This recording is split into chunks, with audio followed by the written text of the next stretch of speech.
Hello, Alan. Hello, Ruth. It's really nice to see you again and to speak to you. Well, equally, I'm glad we've been able to arrange it, and I know you're quite busy, and I know today especially the trains are not behaving themselves very well, so I'm glad to see you here at CTC. Yeah, we are at the Constructive Teaching Centre with the master in the background. Yes, indeed, and his cast of his hands up here. Oh, wow. I haven't seen them. All right. Interesting. And the first edition of The Use of the Self? Yes. And a book from the little school in 1933 when Alexander had the little school, and they used to have to do projects. So we've got several of these journals which they did, and they wrote in them, and they made stories, and they illustrated them with little paintings and that. And so that we've got about 7 or 8 of them here in the archive. Oh, beautiful. All right, but let's talk about you first. Okay. How did you first hear about the Alexander technique? What's your background? What were you doing at the time? Yes.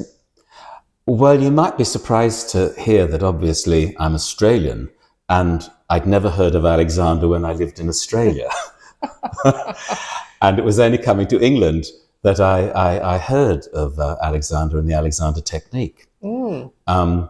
So I started life in Australia for the first 24 years of my life. I was always interested in acting and singing and all of that sort of thing. And I auditioned for the National Institute of Dramatic Art, which is the sister school is RADA here. And that was in late 1969. And so I went in 1970. I was accepted. In the day, I think there was about 1,200 people auditioning from all the states of Australia and Tasmania and New Zealand. And they used to take 40 acting and 9 production students. So I was lucky that I got there, and I was lucky to get a scholarship as well to go, because I was a Queenslander, and of course NIDA is in New South Wales in Sydney. So I went there, and eventually, the usual actor things, you work a bit and you rest a bit, and you're a waiter for a bit and all of that sort of thing. And I got into singing as well. And I just finished a 6-month tour with the Arts Council with the Children's Opera. And I thought, I'm going to go to England. I've never been overseas yet. And my mother's parents came from London. And I thought, I'll go to Blighty and see what it's like. For no particular reason? Or No particular reason. Well, there was a reason. I was going to come for 2 years, do the usual Australian thing. There was a singing teacher that I'd heard of here in London from my teacher in Sydney. And she said, well, if you're going to London, you must have some lessons from this woman, because she's absolutely marvellous. A bit of a dragon, but marvellous. So she gave me her phone number, and I came, and I was coming for 2 years to study a bit, to tour around, to see Europe, work a bit, study a bit, do all of that, go back to Australia at the end of 2 years and get on with acting and say, hey, I'm here, I've done all this overseas stuff, you'll want me, which so many people thought that was going to happen in their lives. So and that was after your training as an actor? Yep, absolutely. So I came here I finished my 6-month tour with the Arts Council, with this children's opera, as I said, and I finished on the Friday, and on the following Monday, I got on the plane and came via Greece to England in that very hot summer of 1976. And August 1976. And as the plane was coming into Heathrow, I looked out the window and thought, no, they've made a mistake. This can't be England. This is Australia. All the grass was brown. There was no green. This green and sceptred isle, it wasn't there. And I just couldn't believe it. And it How was disappointing for an Australian. absolutely, because I grew up on a farm in the country in Queensland. So I was very used to very hot 40-degree plus temperatures and brown everywhere. So yes, it was a bit of a shock. So I got to England, and I had met some acting people in Australia who were English, and they said, well, if you come to England, look us up. And I did. And I thought, I've got to get a job. So one of them said, well, the Evening Standard is the paper for jobs. I met him and I said, but this is yesterday's paper, though jobs will be gone. He said, no, it doesn't matter. So I rang up a place called Cranks. Now, Cranks was a very famous whole food vegetarian restaurant, very much ahead of its time. And it started in the 60s, and it was all beautifully made stuff, all handmade pottery, wonderful oak furniture. One of the owners of Cranks was a friend of Bernard Leach, the great potter. So we had big Leach vases in the restaurant, and it was all quarry tiles and all of that sort of thing of the time. So I went to work there, and working there was a lady called Ruth Murray, who you may have heard of. Yes. And Ruth, I went there in about October 76, and I met Ruth, and we just got on straight away. And she said, I'm going to train to be an Alexander teacher. I said, oh, what's that? And she said, well, it's this marvelous thing because it's helped me. I have this terrible back, blah, blah, blah. And so she said, I promised that when my son finished his schooling, I would train. And so she started her training in the January of 1977. And she did that for 3 years. And she used to still work back at the Saturdays and the holidays at Cranks. And after she qualified, she said, I'm going to give you lessons. And I said, oh, do I need them? You know, I didn't know. And so she said yes, because she used to come to my singing teacher's workshops when she had a workshop every so often, and we could always bring a friend. And although she knew nothing about singing, she was fascinated by listening to people, and she was fascinated by Florence and what she was saying. And after one concert we'd done here in London at the Swedish Hall, I was walking up the street, and Ruth said to me, you know, you should put your name down to train because you're interested in all of this sort of thing. And Florence's method or technique of vocal production would go hand in glove with the Alexander technique. They're so similar in their approach. And I said, yes, okay. So that's really how I got into how I actually started to train. I had lessons with Ruth first from 1980 till 83, and I started my training in the January of 83. And so I thought I'd go back to Australia and get on with my life. And now here I am from 1976. Next year, it'll be 50 years that I've been living here in England. But you were working at Cranks basically all the time? Yes. And doing some singing work. I with my teacher, I got into doing quite a few operas and things like that, and went to Plymouth for a few festivals down there, opera festivals, and with various groups of people, and toured around doing one-night stands of songs from the shows or the life of works of a composer with 3 or 4 singers and a narrator and a pianist, and we would go all up and down the country doing that. But I just decided at one moment that actually the life of an actor or singer, it's rather precarious, and also it can completely bring out the neurotic in people. Yes. And I have never particularly been neurotic.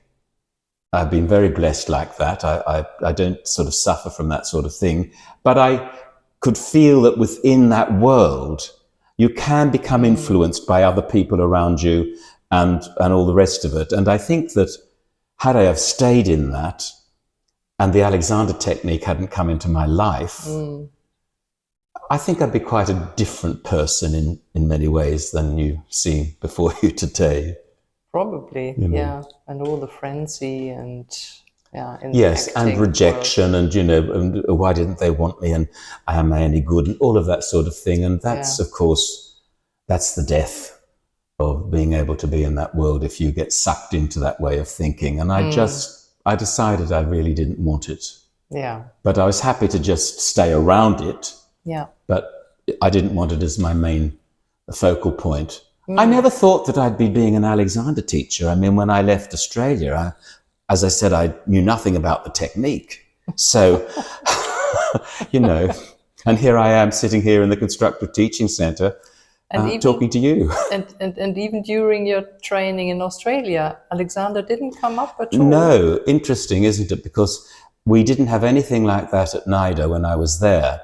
However, many, many, many years later, I went back, and one of the people who was a tutor when I was there, funnily enough, he came from the same town as I came from, or the same area. He was older than me, and he was in charge of the production side at NIDA. His name was Aubrey Mellor, and he went on to be a very well-known Australian director in theatre and etc. And when I went back, he used to be in touch with my sister because they were contemporaries, and my sister went to the conservatorium and did music. And Aubrey said, "Oh, what's Alan doing?" And my sister said, "He lives in England and he's coming out to Australia." "Oh, is he coming to Sydney?" "Yes." "Oh, get him to get in touch with me," because at that time Aubrey was now the director of NIDA. Oh. And he said, "Has he seen the new NIDA?" Because when I trained, NIDA was parts of the old Randwick racecourse, which I imagine Alexander, when he was in Sydney, would have known. And it was all incorporated into New South Wales University, but the actual NIDA was some of the old buildings from that racecourse. And now they had built this incredible thing with 2 theatres and a whole paint room and everything. And Alexander teacher on the staff there. Yeah. So that was a big change. But I was very surprised to learn of Alexander. And when they had the bicentenary, the Australian government published a thing of 200 Australians who had helped to put Australia out on the global map, as it were. And so they looked at many, obviously thousands of people over the time, and out of that they had to select 200. And of course, Alexander was one of those people chosen. And I thought, isn't that extraordinary that they chose him, and yet he was so little known in Australia, even when I was growing up. That's really interesting. And even in the acting world. Yes. Him being an actor. Yeah. So he didn't he tried to impress the medical world, but he didn't make his way into the acting world at that time, at least. Well, he did have quite a lot of success, because really when he started in Australia, and he went to New Zealand for a little while, and he published some little papers on breathing especially, and I think other people have mentioned he was called the Breathing Man. Yes. So he had a lot of people, actors and people who wanted to come to him and learn how they could have this sort of naturalness and ease of the use of themselves, and especially their breathing mechanism, which is obviously only part of the use of ourselves, to have that facility. So had he have stayed in Australia, maybe he would have but obviously, he came to Australia on winning a big bet on the Melbourne Cup, and got the funds to come to England. I didn't know that. Yes. So horses played a very important part in his life on many different levels. Yes, I've heard about that, and also that he wasn't always right about the use of the horse, determining if it would win. Exactly, yes. All right, so you started your training. No, you had lessons with Ruth first? Yes, for 3 years. Mm-hmm. And how did it change you? How did it... starting the training or having the lessons? Having the lessons, and how did you come to the decision to train? Well, When I first went to Ruth at Landsdown Road, she was asked to stay on and work on the training course after she qualified. So I went there, and I thought, well, I don't understand this at all, what she was doing. And the first lesson I left, and I thought, okay. But the second lesson, I was walking from Landsdown Road down to Holland Park Tube, just a straight line down. And there was a moment when I thought, do you know, I don't think my feet are touching the ground. I almost felt as if I was gliding along. And I thought, wow, this is fantastic. I don't know whether I thought it was what had happened to me or the Alexander technique. I just thought, this is amazing. And I thought, I've got to keep this. And the more I tried to keep it, the more I came onto the ground. By the time I got to the underground, I think I was up to my ankles in the concrete of the pavement. Oh, terrible. Anyway, it slowly evolved. And as I said earlier, Ruth had been to a concert. We were giving a concert, some of Florence's pupils, of operatic arias and duets and trios and quartets and things. And it was just walking up the street when Ruth said to me, you know, Florence's method would go so well with the technique. Why don't you train? You're interested in all of this sort of thing. And that, it was as simple as that. And I simply just said, yes, okay. And she said to me, there's quite a waiting list at Landsdown Road, but Dilys, you know, always likes a chap. And especially if you're handy and you can do things, then she said, you might rise up the chain, which I did. And so that's how I got there, did my training. And similarly to Ruth, I was very lucky that they asked me if I would stay and work on the training course 2 mornings a week with Dilys, and then in 5 afternoons with Walter. Yeah. And then we didn't get paid very much at all, but we got the use of a room for private teaching and the secretary, because Walter always had a secretary. When people phoned up, there were several people teaching there at the time. When I qualified, there was John Nichols was still around, although he was going to Australia not long after that. I started with Mary Holland. She was on the training staff, the teaching staff then. Christine Ackers, she wasn't on the staff then, but she used to come in. A lady called Andrea Beasley was teaching there. Ruth, of course, Walter and Dilys. And Mary Page, Meredith Page, who went to Australia, and she was, and has now since passed away as well. So that was the group of teachers. And so the secretary would say, okay, you haven't had someone, so she would give you the next person. And that's really how I started teaching. You were just given someone you... How convenient. Well, it was. No, I was very fortunate like that. I can remember once somebody many years later, it could have been at a congress, I'm not sure, but I was talking and they said, oh, well, but the thing about you and Ruth is that you never left the amniotic fluid. I think they meant it kindly.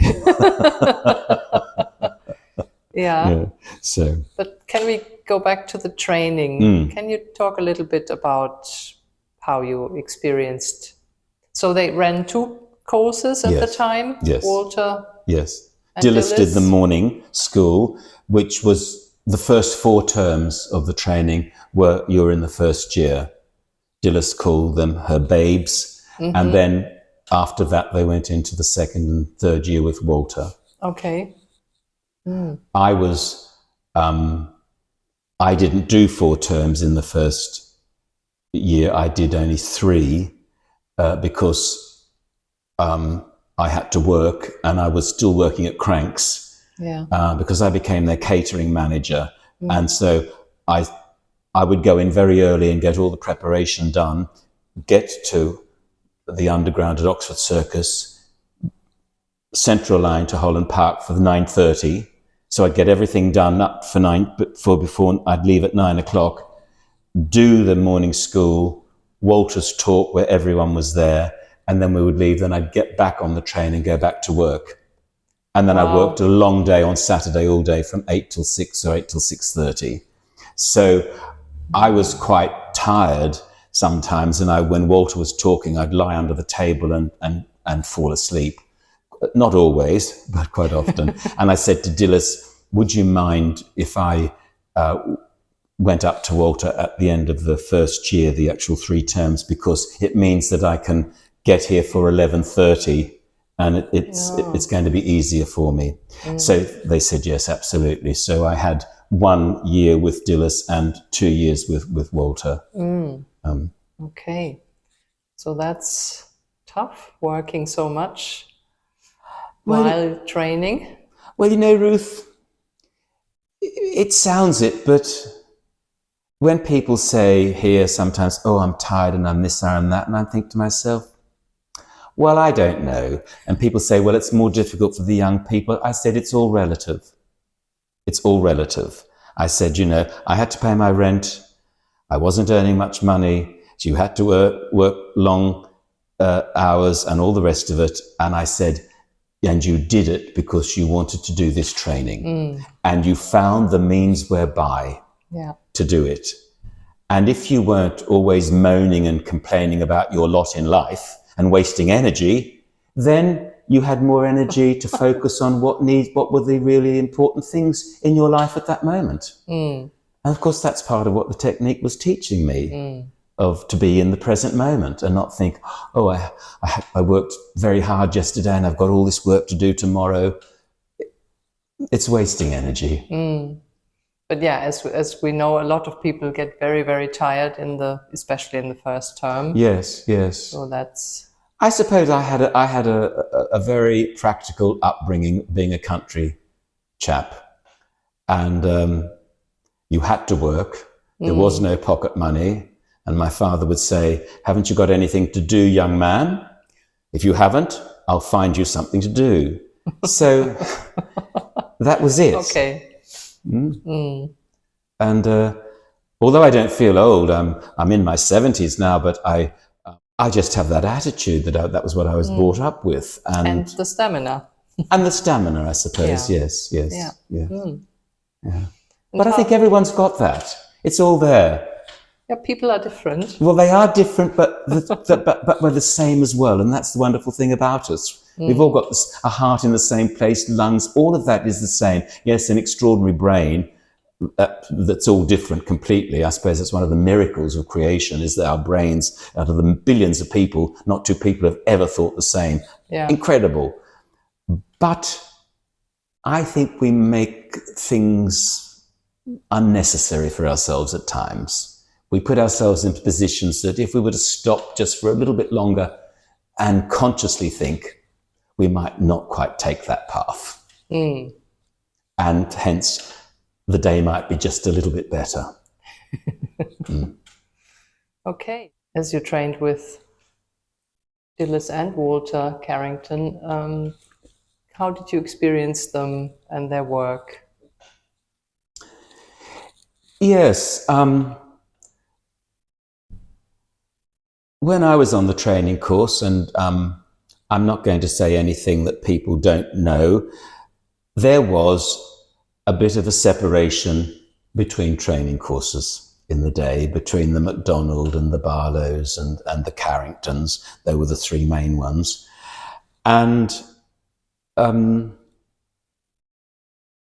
one used to hear rumours and things about various training courses, and we would hear things that people would say they went to the Carringtons and this, that and t'other, and that I personally never took much notice of it, because I do feel very privileged that we had somebody like Walter and Dilys, because in my experience, Walter was completely non-judgmental. And that went right through the training course. That's great. And Dilys was the same.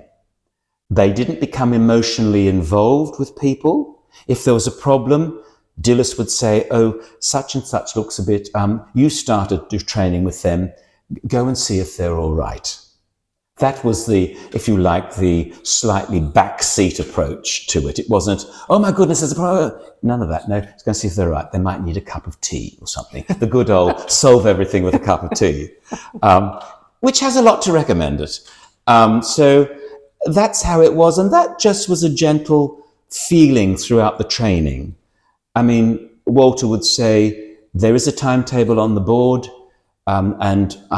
if you're in a group with me or you've got your private lesson, it's all there. If you can't make that lesson, make sure you get somebody else. Mm-hmm. I don't want to be kept waiting and wasting my time.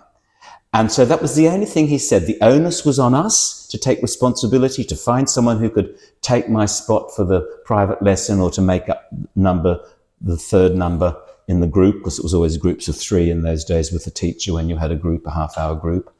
And the onus was on us. So they very much made us feel that we were responsible for ourselves. Mm-hmm. Here was the environment and the conditions, and you work within it. Mm-hmm. So the structure was a little bit different than whatever I know it. And as I experienced it when I visited, that everyone's in the room and teachers go around and also students. Yes. So it was a bit different at the time. Well, no, that went on because it's hard to imagine now, but back in the 80s at CTC, we had a half-hour overlap where the first years were there. We had an hour overlap, where the first years were there and the second and third years came. Mm-hmm. That was at 11:30 for half an hour. Then Walter came in and gave a talk or read from Alexander's writings and explained them and how Alexander was thinking. And that was a great privilege because he absolutely knew. So he could say, no, people say this about it, but this is not how it was. This is not how he was thinking. So we had that. And at that time, in the room at Landsdown Road, you could have 45, 48 people. Oh, wow. And you were working quite close, and no one got in anyone's way. Groups were taken out to another room when you had a group in that period. But just when you were giving turns, you were just like that. There were 3 tables in the main big teaching room and one in what they called the office or the conservatory room at the back, which looked into the garden. Mm-hmm. And there were a lot of people. And you didn't always get much of a turn some days. Mm-hmm. Dilys it was on a rota system. It was all done out. You knew when you were having your group with Dilys, when you were in a group with another senior teacher who was working with her, etc., etc., etc. There was always a game every day that she did. And then you broke into groups with the teachers to go through that game after it had been demonstrated. Walter did the same thing in the afternoon. A game, broke into a group, and then Walter would go around and give everyone a hand. Mm-hmm. If there were 30 people there, everyone got a hand from him. Wow. So it was very structured, but it wasn't tyrannical in any way. People were expected to work on themselves. They were a little strict in... and we are as well, when people first come in their first 3 months, there is no putting your hands on anyone else, only under supervision, learning the skill of looking after yourself. Yeah. That is terribly important. Now, I know there's all sorts of things with different approaches to the technique, and I'm not going to talk about that, but I can only talk about how I was trained, and it was very much in the traditional way how Walter received it from Alexander. Mm-hmm. He obviously developed the whole sort of teaching framework. Yeah. In fact, he instituted a bit of it while he was with Alexander, and was sort of toward the end running the training up until 1955 when Alexander passed away. And then he went and sort of took it on and developed a little bit more, but he never went away from the basic foundational principles that Alexander had instilled in those first generation teachers. Yeah. And the little groups that were assistants, And they work with 3 people at a time. Yes. Absolutely. So you were given on the timetable in the week, you might get 2 groups, maybe 3, depending, but there was quite a lot of people to fit in within the time frame. Always on the first 4 terms, every student had a private lesson with a teacher once a week. So I would have, if you were my private student for that term, I would have you for that term. And then the next term I'd have somebody else and you'd have somebody else. So in the first 4 terms of your training, you had private lessons with at least 4 different teachers on that thing. So that was always there. And you always had a group with Dilys at least once a week. And then you had groups with her assistant teachers who were working with her as well in the week. And that was running parallel. Yeah. Yes. It was all timed. The groups were at this time, but they were half an hour. The game was at this time. That was half an hour. It was all absolutely done like that. Okay. So the break was the break. You were back at the time. People put on kitchen duty to make sure the downstairs kitchen was tidy.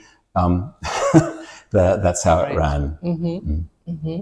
And Dilys would have a little book with everyone's name in, and she would just tick off when she'd given someone a turn, because she would always give people a hand as well.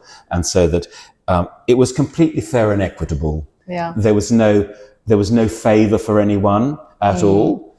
And I mean, let's face it, when you've got a lot of people, there are going to be some people that you naturally gravitate towards as a personality. Yeah. But they never showed that at all.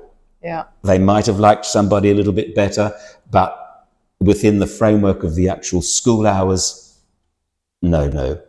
Everyone was completely equal. And of course, if you have 50 people on 2 courses, that's a lot. It's a lot. You have to tick the names, otherwise. And you know, and everyone called Walter and Dilys. There was never Mr. Carrington.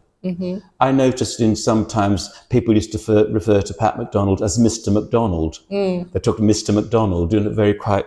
And I thought that's rather interesting, because Walter was absolutely just Walter, whether you were a child come in at 8 or 9, he was Walter.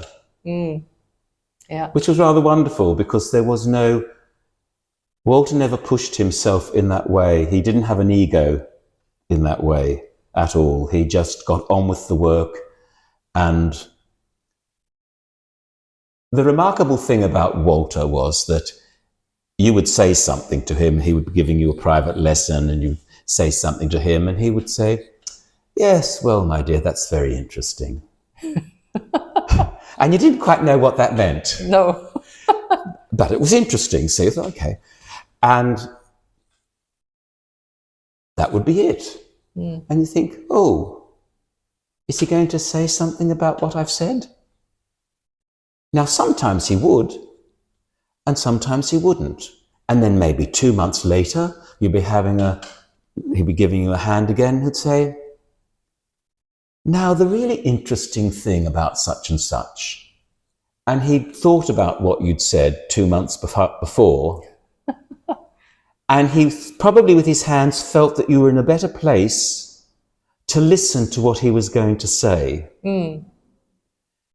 But 2 months before, had he have said something, he probably knew that you were still of a frame set that wasn't absolutely open to receive what he was going to say. So for him, he wasn't going to try and convince you against your will or say anything. He was never going to be controversial. He was happy to leave you where you were at that moment and say, "Absolutely, my dear." But then he would always come back to it in another different way, a different means whereby. Yeah. And so I think that's one of the great privileges that I received from training at CTC with Walter and Dilys, was that they were absolutely accepting of you. They weren't critical of you. They never discouraged you. Even when something was probably, you think, that's awful what I'm doing. And they would say, "Yes, good." And you think, very English. No, that can't be right. But it was actually right, because you didn't go away thinking, oh, they said that was terrible, I've got to try and get it right. And do all the things that they believe, the principles of what Alexander was talking about. That is not the way to proceed. So, no, I was very privileged, I believe, to be there with them. And privileged that they asked me to stay on, and I'm still here. Stuck around quite a bit. I never thought I'd be still here doing this at Constructive Teaching Centre, and, you know, Ruth passing away and all of that. I mean, I was going to retire. I mean, Ruth never wished to retire. For her, and indeed I completely understand that, the technique was a lifesaver because of her spine. Teaching and thinking about the use of herself when she was teaching was really like a wonderful treatment every day for her condition with this spondylitic spine. No, it was fantastic for her. And I said, no, I totally understand that that's what you want to do. But, you know, I live in Somerset, and I love the Alexander technique and all the rest of it. But I said, the Alexander technique is it's totally the foundation of my life, but I have got many other lives that I'm involved in. And I said, some people, the Alexander technique is absolutely their life. They want to go to every congress, every workshop, every thing that they can do, and all their friends are Alexander people. That's great. I said, I'm happy to be there when I'm there and be at a congress and go to this and that, but I don't live my life for that's what's going to be driving me 24/7. There are other things I wish to do and consider as well before death comes for me. And so Ruth was your first teacher. She was the assistant in the training course. Yes. Then you started. She was your colleague. Yes. And at some point, co-head of training. Yes, Ruth was made co-director of CTC because Walter and Dilys were going to, I think it was Australia, and Walter said, Ruth, I want you to be a co-director. And she said, I don't want to be a co-director, Walter. And he said, no, listen, my dear, if there is a plane accident and we both go down in the plane, we need someone to be a co-director here already. Otherwise, there could be a problem. So that's really how it happened with Ruth. When was that? Golly, that was back, I think that was back in the 1990s. I can't be sure now. Then when I came here, we came here from Landsdown Road. We had a year where we were at Porchester Baths. We left Landsdown Road at the end of 2010. 2011, we were looking for somewhere. So we're at Porchester Baths, just hiring a room there. And then 2012, we came here. So I think about 2013 or 14, I became a co-director of the CTC. Because it just makes it so much easier if you don't think someone's going to die, but you know, so it was practical. It was a practical means whereby, really. When did the Carringtons stop training? Walter was teaching up to 2 weeks before he died. Oh, wow. And that was in 2005, and it was he just finished the summer term, and we had a week off, and we were having the teacher's refresher course, and he wasn't going to do that one, but he was going to come to it, just down if he wanted to. And we said, well, Walter, why don't you come and give a talk every day on it? And he said, well, yes. But it was coming back from supper with one of his sons. He just clipped his foot. There was a little, between the pavement and the little pathway to the front step of Landsdown Road, there was a little lip. And Walter, because he walked, his legs were very bad, he just didn't pick up his shoe enough, and he just clipped his front of his shoe on the lip and fell. And he was quite a big and heavy man. He wasn't fat, he was a heavy man. And of course it was all terrazzo and the thing, and he hit his head. So there was quite a lot of blood and stuff. Anyway, he got to the hospital at Charing Cross, and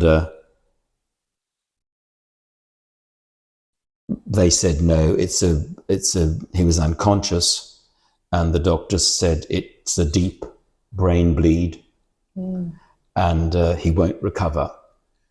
And so that was that. That was on a Sunday. And the Monday I was coming back up to London. Ruth phoned me at home and told me I was coming back up to London. We hadn't quite finished the actual summer term. We were still teaching. And so that was fine. By the end of that week, Walter had regained consciousness, and the doctors were surprised and obviously spoke to his family and said, this can happen, but it won't last. He became conscious. He was lucid. He was determined.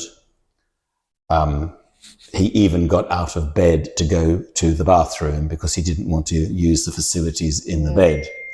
And they said, no, you have to stay, Walter. No, I'm going to get... He got out of bed, and I believe he took out his own catheter and went thing. So I said to Ruth, well, look, we've got these certificates here for the graduates who are graduating. I'll take them to the hospital and I'll get Walter to sign them because he's awake and he's lucid. So I took them. I was having a chat with him. He said the food was bloody. And I said, well, can you imagine it's something delicious, your favorite food that you're eating, and just imagine. He said, very difficult, my dear. And I said, Walter, could I trouble you? Could you sign these certificates for these graduates? Yes, my dear. So he signed them, and I went. And then that following week, he went into unconsciousness again. And when the graduates, we had our little ceremony when they passed, and I said, well, you are the last lot to get a certificate signed by Walter. And which I'm sure was a little bit more meaningful for them, for those people graduating.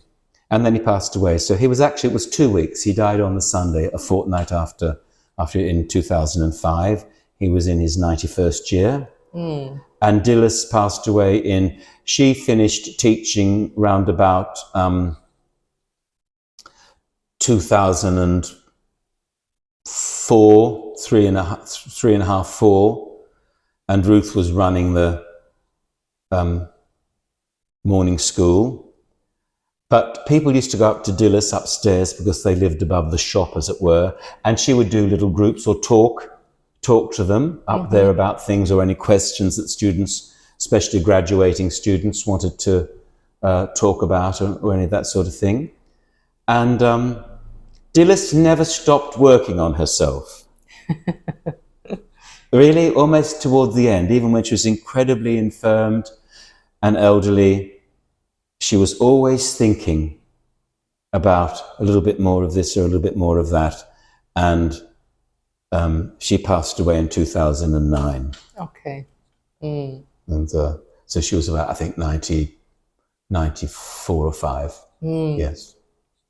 So all responsibility moved to... Well, at that time we had a man called John Brown.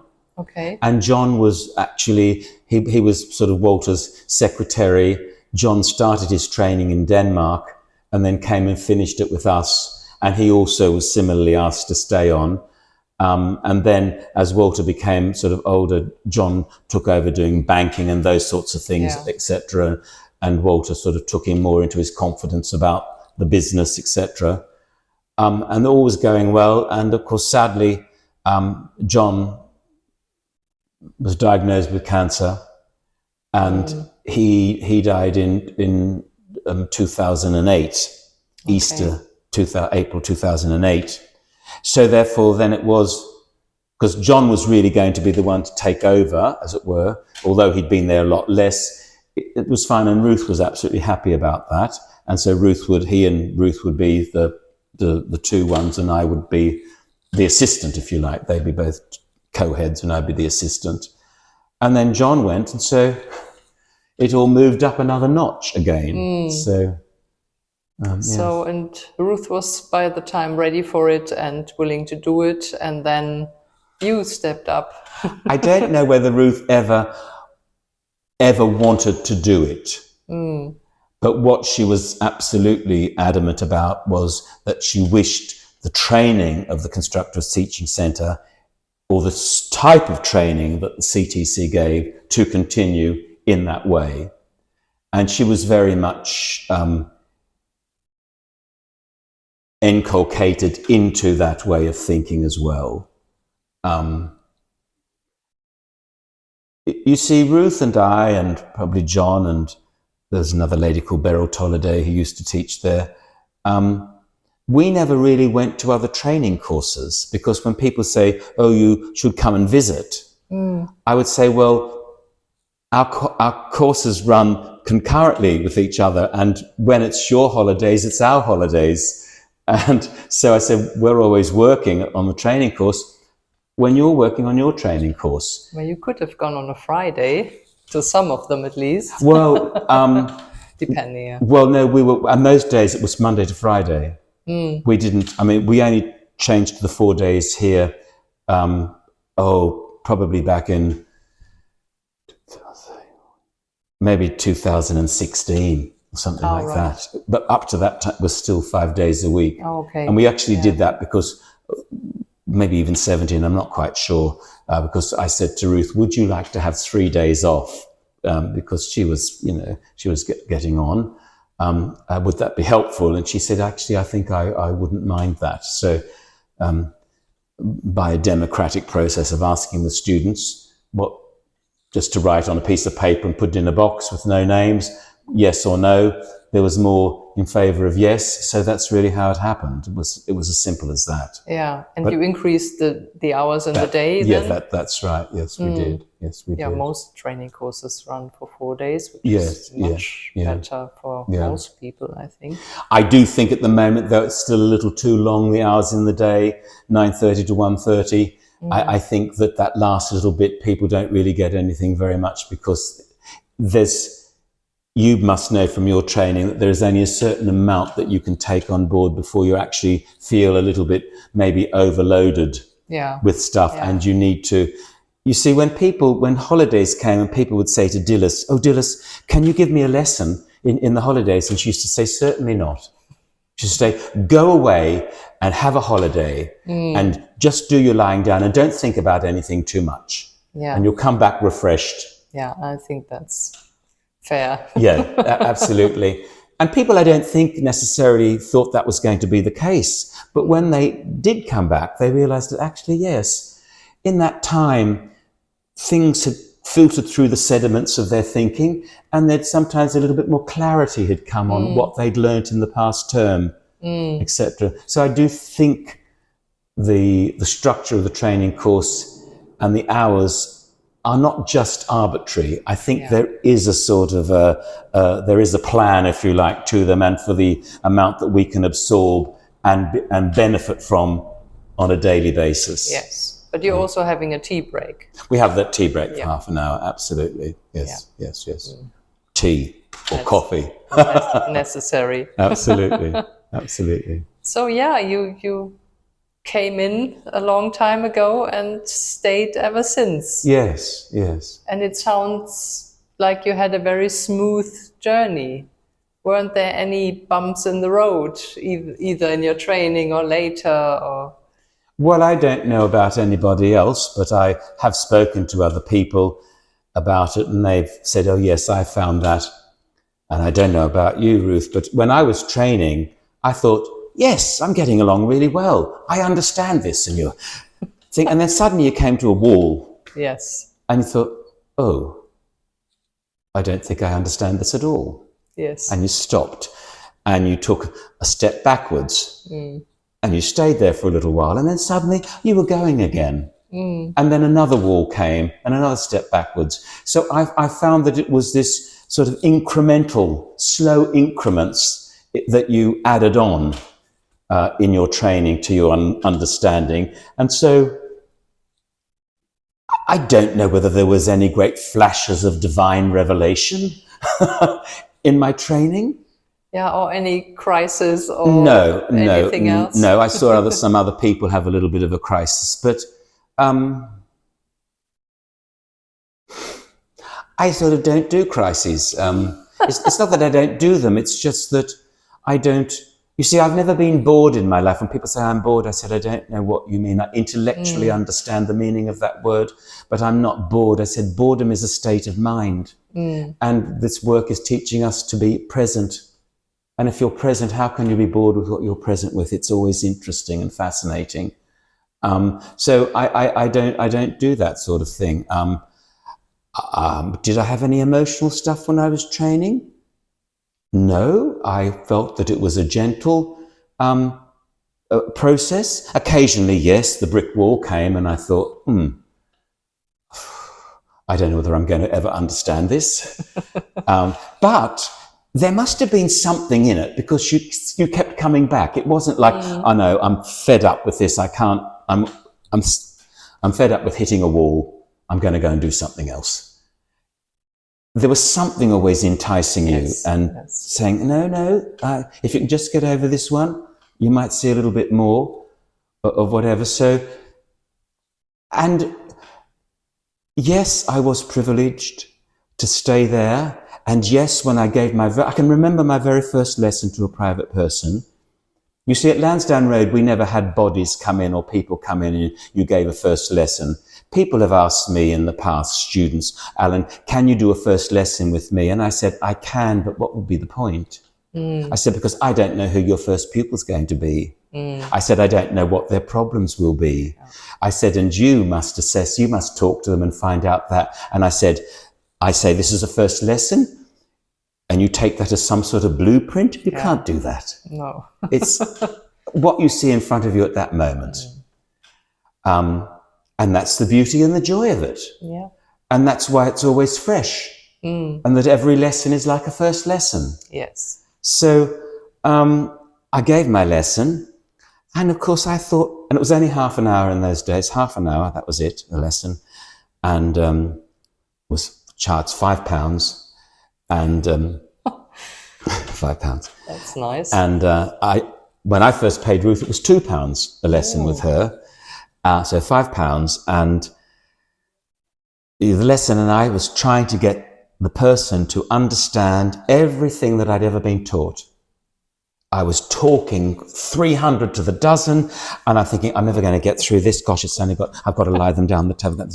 Anyway, I get them, and they'd leave. And Ruth said to me, she came out, she said, well, darling, how was that? And I said, Ruth, I don't think I can do this. She said, what do you mean? I said, I can't get it all in one. She said, well, what are you trying to do? And she said, oh, don't be so silly. You know? She said, so, but I was lucky that I had people there that I could go and say, I've had this person, as a young teacher, I had this person and they had this, have you got any tips or ideas? And you could have a little chat with them. But Walter was very, you could talk to him, and I used to talk to him, but he would never tell you. A little story, Walter said to Ruth, my dear, I've got to go out today and I've got a couple of pupils I haven't been able to cancel. Could you give them a lesson? And she said, yes, Walter.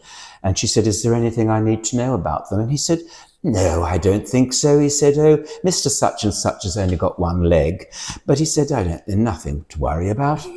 And Ruth went, one leg, Walter? And he said, yes. He said, well, what will I do? Well, he said, well, the same as you always do. And that was it. Great. You had to work it out. You had the knowledge. You stopped. You applied the principles. It comes to you. It's all there. It's all there. But when we think it isn't, then we go into another place which isn't the present moment. It's worrying about the future or thinking about the past. Yeah. No, we can't. None of those places are helpful to us. They're only helpful in as much as you can look at the past and say, that was a wonderful experience, but that's what it was, the past. And the future, well, we have to have an idea of future. That's very important. It gets us out of bed in the morning. And we can hope to maybe influence the way the future unfolds. Our future unfolds in front of us, but we don't know for certain. And the old joke, how do you make God laugh? Tell him your plans, or tell her your plans. We don't know, but what we do know about is that we do have a present moment. Yes. And in that present moment, we can help to influence the next present moment, which is the future. And then that's something very positive and empowering. Mm. So it really is about being present all the time. And then you see things, you see what you need, the one-legged man or whatever it is, because you're there, you're just listening, you're being with that thing then and there. And so that was also another benefit that Walter and Dilys gave to us, no, stop. The most important thing is stopping. Somebody asked Dilys, what would you look for in a new teacher? And she said, the ability for them to leave themselves alone. That's what I would look as a primary quality in a new teacher. Mm. The ability to leave themselves alone. Yeah. And, being there, it was also, Walter used to have a little turn from Ruth 10 minutes before the afternoon school. He'd come down from his lunch, he'd go into his teaching room and he'd lie on the table, and Ruth would go in and give him a hand for 10 minutes. Then he would get up and come in and start the afternoon school, which was always started with the game. And then the last few years of his life, Walter was, heavyish man and Ruth said, darling, with my back and everything, I just find Walter a bit too heavy for me. I'm going to ask him if you can take him. I said, okay. And so, excuse me, she did, and Walter said, yes. So the first day I knocked on the door, come in. I came in, hello, Walter, hello, my dear. And he was on the table, and I was sweating so much. I was so nervous. Why was I nervous? Looking back, but that's so normal. Working on the head of training, exactly. It's always different. Yes, and such a head of training as Walter had great presence and stature in the Alexander world. Not that he ever traded on that, or he wouldn't think so. He was a very humble man. But I went in, and for the first week, I said to Walter at the end of the first week, I said, Walter, you're ruining my shirts. Because nervous perspiration is a different perspiration to just ordinary perspiration. And he said, I'm sorry about that, my dear.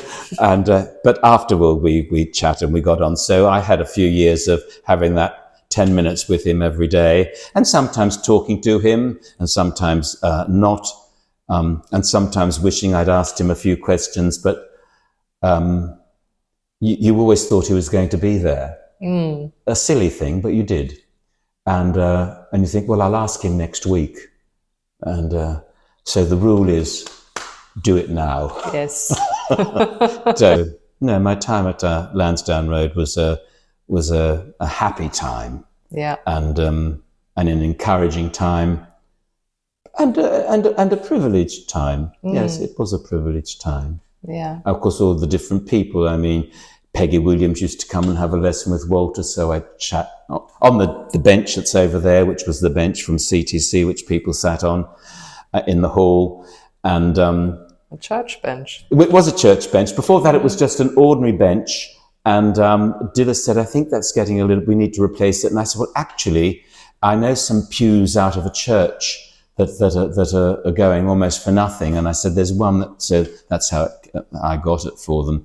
But Peggy Williams, John Skinner, I met John there, Goddard Binkley. So you were around all of these people, Ursula Ben, Tony Spalforth, the Walkers, Dick and Elizabeth.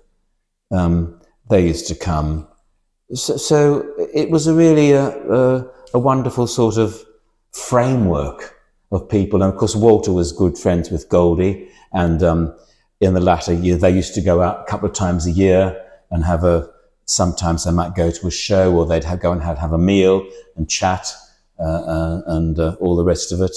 Did she pop into the school? No, because I think Goldie lived Richmond way, something like that. She used to come up to London to teach. I think that later on, after she left Soho Square, it was in the Bloomsbury Centre, I think, and she cut down her days of teaching. And I remember Walter said, I saw Margaret last night, and I said to her, well, Margaret, what's it like now that you're only teaching 3 days a week, coming up instead of 5? And she said, oh, Walter, she said, I feel as if I'm doing nothing, as if I've completely retired. So, talking of retirement plans, you gave up yours, obviously.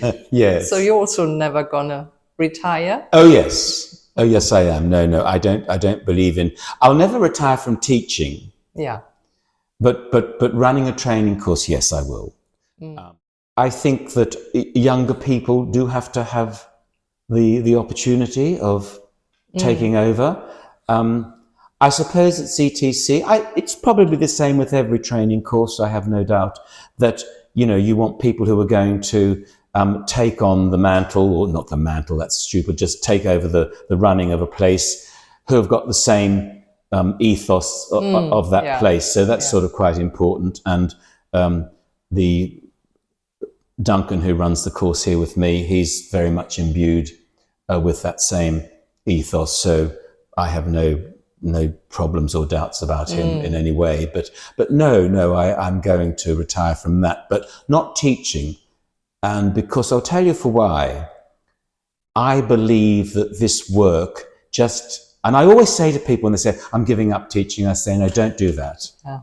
Even if you just give 3 or 4 lessons a week, you need it for yourself. Yes. It's not for the money or anything like that. It's for yourself, because you are reminding yourself, because we all need reminding.